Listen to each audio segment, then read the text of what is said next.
So the purpose of this video is to replace an LED out of a Traxxas Summit. This is from a 110 scale Traxxas Summit. Those of you who have one recognize it. And there are 4 LEDs in the front, there's 6 in the back. These are white ones. The ones in the back are red ones. Well, I had one of these go out, just one of the LEDs. And so you can buy a whole replacement kit, and I think it's, I don't know, like $10 or something for basically this connector and 4 LEDs already all wired up, and you just replace the wiring. So you can do that, or you can do what I did, and I decided just to replace the one that's broken. I got on eBay, and on eBay you can buy these pre-wired LEDs just like this. This is white. You can get them in all different colors, so if you have a red one that's out, or even orange. I've tossed around the idea of putting orange ones on the outside because it might look kind of cool, but for now I'm just going to replace it with another white one. And I got, like I said, 20 of these for, I think it was maybe about $3 shipped from, and they come all the way from China, but really reasonable, and they'll do the job. What I would recommend too, because you don't ever know exactly what's working, before you go to the whole trouble of wiring everything up and putting it all together, soldering it, and then putting it back in the truck, you want to test and make sure the LED is working. So what I did is you just take it, and this is positive, this is negative. On these wires, they're not obviously red and black, but the way they're denoted is that there's a gray sort of dotted line.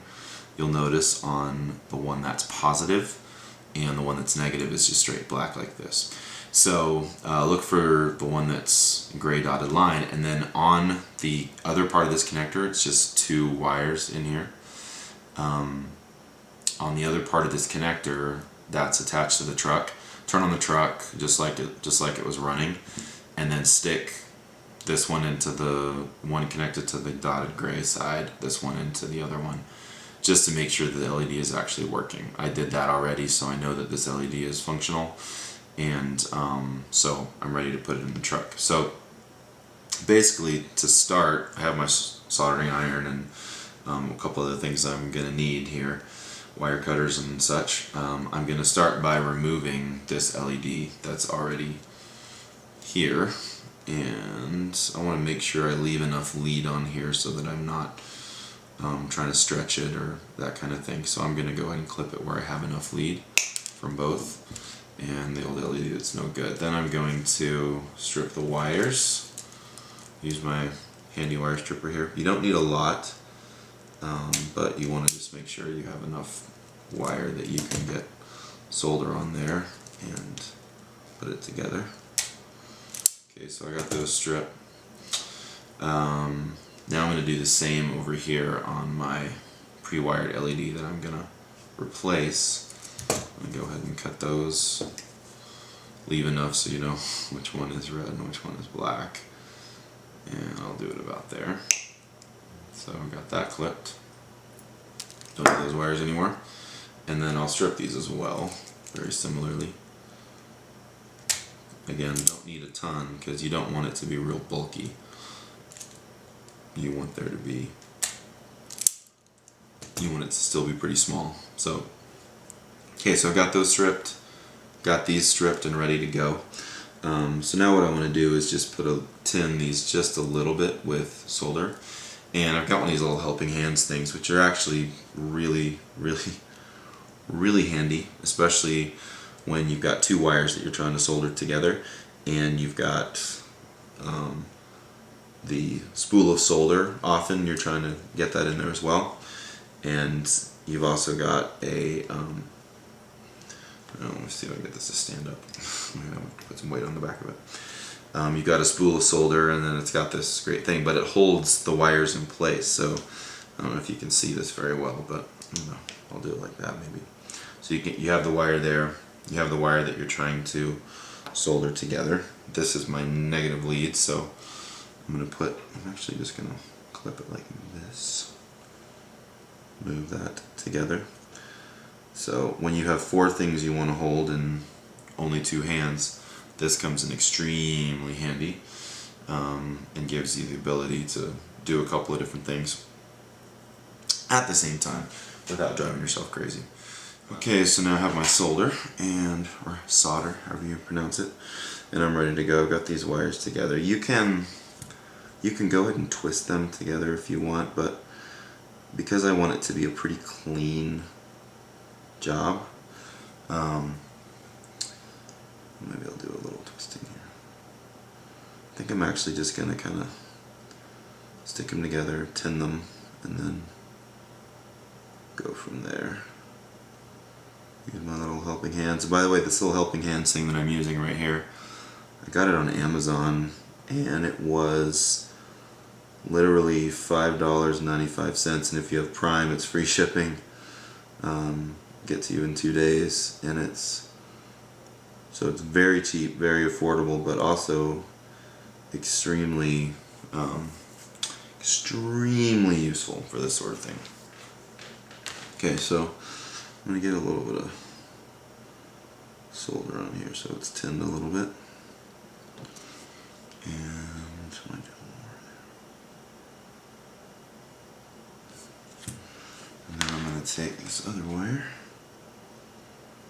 and it's actually already bonded to it, but just make sure I've got a good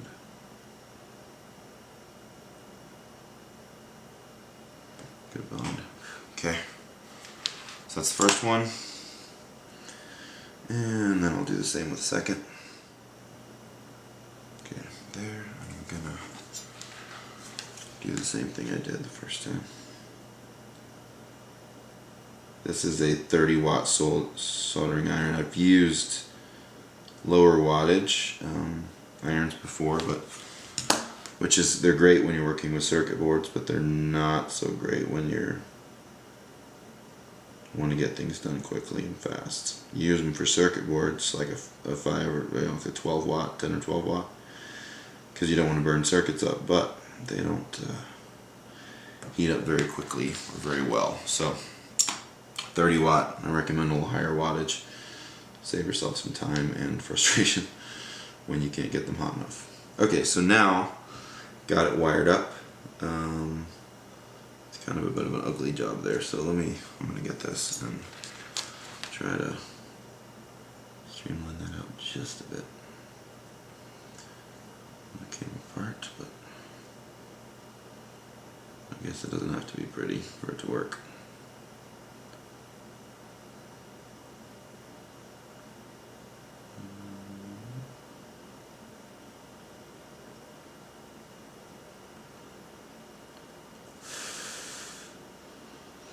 Okay, it's not pretty, but it'll work. And then I'm just going to put some electrical tape. You can use heat shrink tubing. I didn't have any that was small enough just on me.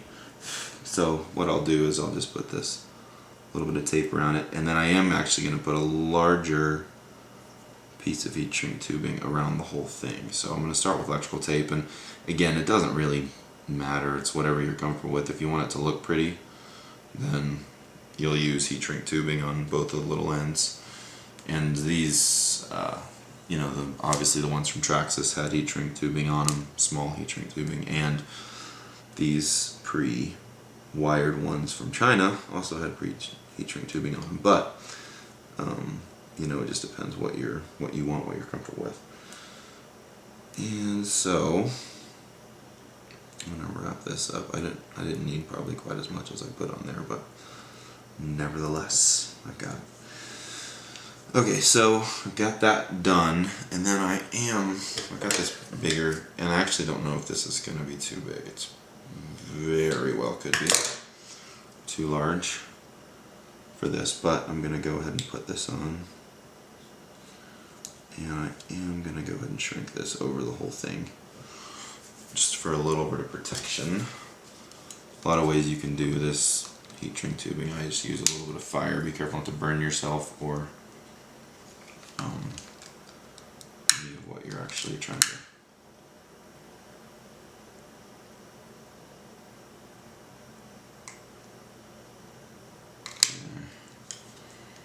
The other side. Again. Okay, so I've installed it back on the truck. It is in place, and now the moment of truth. And you can see the job we did here.